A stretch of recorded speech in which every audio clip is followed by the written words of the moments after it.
Урматтуу мекендештер, депутаттар мыйзам кодексине жаңы сунуштарды бериптир.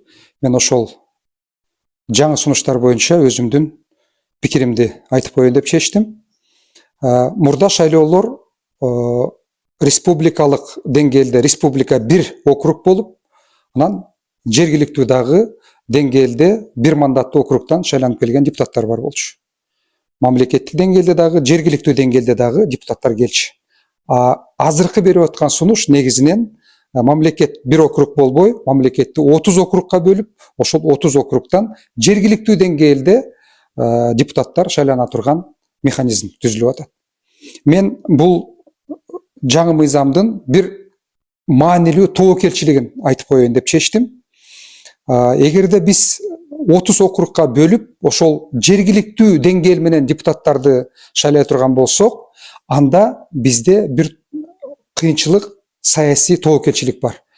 Бизде бөлүнүп жарылуу, жердешчилик, трайбализм деген сезимдер али күнгө чейин жашап атат. Бул 30 округка бөлүү мына ушул жердешчилик, трайбализмди, регионализмди күчөтө турган механизм болуп эсептелет.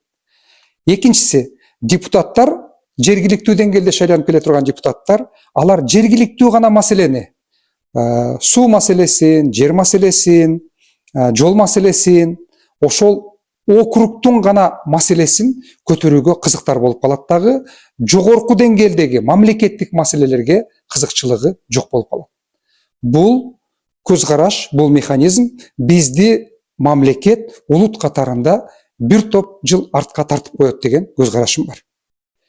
Менин оюмча, биздин мамлекетте мамлекеттик деңгээлдеги дагы маселелерди көтөрө турган депутаттар же болбосо ошол механизмди жаратышыбыз керек. Эгерде биз андай механизмди жаратпай турган болсок, шайлоо кодексине киргизбей турган болсок, анда биз мамлекеттик, улуттук деңгээлдеги саясатчыларды, лидерлерди, мамлекеттик башкаруучуларды даярдай турган механизм, шарт түзбөй коебуз. Мен ойлойм, депутаттар талкуу учурунда ушул маселени эске алат болушу керек деп.